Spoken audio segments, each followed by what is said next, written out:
Cecilia, to be very honest, no way would you have said halfway through the season you have Plateau, MFM, El Kanemi, and Niger Tornadoes. No, I didn't think about it at all. I didn't think about it. The teams I actually talked about that will be there. Kano Pillars. I had Rivers United, and of course I have my dear Holy Rangers at the bottom after 14 games. Now, who might say they've got how many games at the hand? Like five. But then, can Rangers win those games? Enyimba struggled against Remo Stars. I talk about the struggle they're having. The Remo Stars, if Enyimba were not careful, they would have gotten something out of that. It just ended by a lone goal. And just see what we have. Kano Pillars top position, Shooting Stars, 13, Gombe, Katsina, Rivers United 16, and they've played 16 matches also.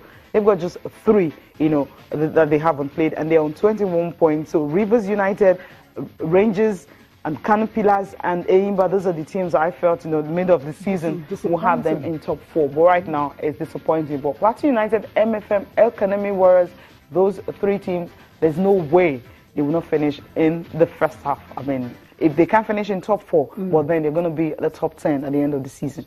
Because they started so well and they're scoring goals. Interesting. I mean, now that you've gone from top 4 to the top half of the table, I imagine the coaches of this team are not like, after doing so well thus far, I imagine they want to, do more. They want to see and try to finish in the top 4. And I imagine that's the target for a lot of them. And if we can get to talk to Kennedy Oboye, it's been a record and saying he's not really targeting the title.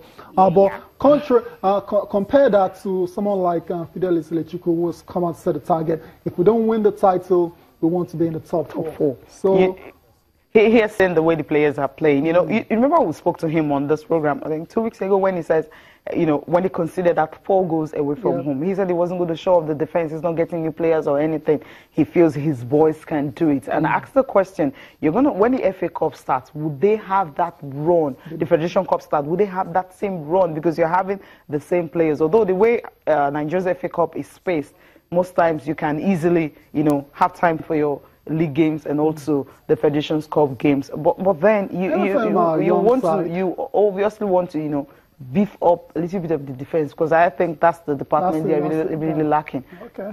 Yeah, interesting. We'll see how it pans out eventually. But what we know right now is the fact that Plateau United are mid-season champions in the Nigerian Professional Football League. Still a long way to go. Another 19 rounds of games to go, and before we have an official champion. Okay, let's move on now from the men. We'll talk about the Nigerian Women's Football League. Cecilia, what's happening? FC Robo playing at home. We expected them to get all 3 points, and what went down? And of course they got it. 3-2, it ended. But the thing is, they didn't score first. You have the opponents actually scoring first. Talking about Ibom Angels, Ruben Charity scored the 2 goals for Ibom Angels. They scored first. But FC Robo, they had to talk to themselves. The fans were already, shouting and all that. They wanted them to get all the points. Since they've not won away from home, at home, just use, just have the legacy pitch as your fortress. That any team they come, no matter how big they are, they can get to beat them. So that game ended 3-2. Sunshine Queens and Bayelsa Queens. We talked about Bayelsa Queens. When they came to Lagos, FC Robo, they struggled before they were able to beat them by a lone goal, and they went to Undo to get a draw from Sunshine Queens. So I remember the coach saying that, look, what they had here, they were not lucky. They could have won the game, but then they're traveling and all that, fatigue and every set. But this one, they got a decent result. Sadatu Amazons and Nasarawa Amazons went away from home in Group B result to beat the Sadatu Amazons by 2-0. Oshun Babes and Adamawa Queens, that ended goalless. And Edo Queens finally getting their first win of the season, 3-1 against Confluence Queens. That's how that one ended. You see, about 15 goals were scored, 2 draws and 1 away victory. So I think the league is getting very competitive. Now let's come back and talk about the big one. The games for today, Abia Angels and Rivers Angels will be in action. Pelican Stars and Delta Queens will also take to the field Abia today. Angels, Cecilia, Abia Angels. And Chejines, she seems to be under pressure. She is, because last scandalous loss she had in the last game away from home. So she wasn't really happy about that. They had to bounce back. And they're facing Rivers Angels, who got new 11 players to beat for. But then the news is Osinachi Orale, you know, a Super Falcons player, she left the team. She's a very good defender and all that. So I think they have enough. But how do you see, you know, like how do you see this game panning out? Abia against arguably, you know, not arguably. Yeah, I mean the best in the league. Nigerian. When it comes to superstars, when it comes to coaching, when it comes to everything. I say arguably because you know we saw Pelican Stars used to be really good. Used to be, I love that. But now, I was looking at all time. All time. Okay, of all time, if you can say all time, fine, I'll give to Pelican Stars. But right now, in the past 8 seasons, or let's just say in past 5 seasons, you give it to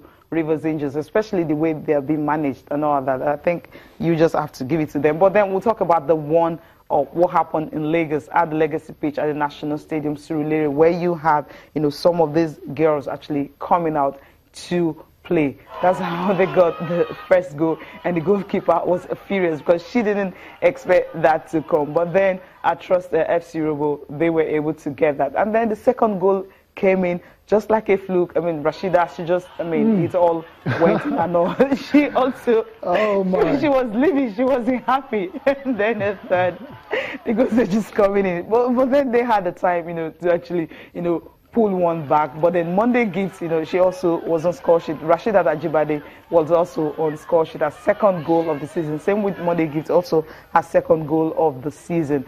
And this one was just how when this particular ball was picked, and that was how Ibom Angels were able to pull one back. They didn't celebrate after pulling this one back. That's after they scored their first goal. Okay, this just didn't happen, but then they were able to go all out. 3-2. They felt it was really a decent result. We'll listen to winning is what really matters. Winning is what really matters. Cecilia, it was a very competitive match. They managed to win 3-2, and that's what really matters. And it's all 3 points for them. They just need to build on this going forward. That's for FC Robo. And for me, they've got some really decent players. Rashida Ajibade, like you said, she is very good, very talented player. Monday Gift is also a very good player.